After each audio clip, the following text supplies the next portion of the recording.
እህቶቼ አጋንንትን የሚስቡ ልብሶች አትልበሱ። እደግመዋለሁ፣ ይሄ ክርስትና ባህል አይደለም።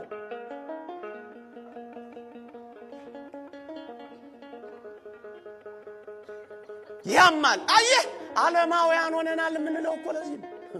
ያንዳንድ ወንዶች ሱሪ እንኳን እንዴት ያሳዝናል። አንዳንድ ታክሲ ውስጥ ገብተን ወርዶ እኮ አንዳንዱም አይታይም፣ ሽፍን አደርጋለሁ እኔ። አንዳንዱ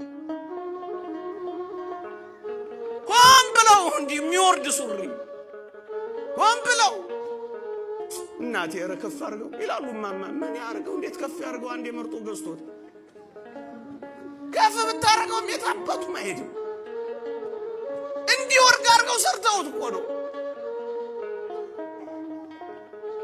እያንዳንዱ በጥናት ነው የሚያረጉት። እህቶቼ እናንተ በጣም የተቀደሳችሁ ናችሁ።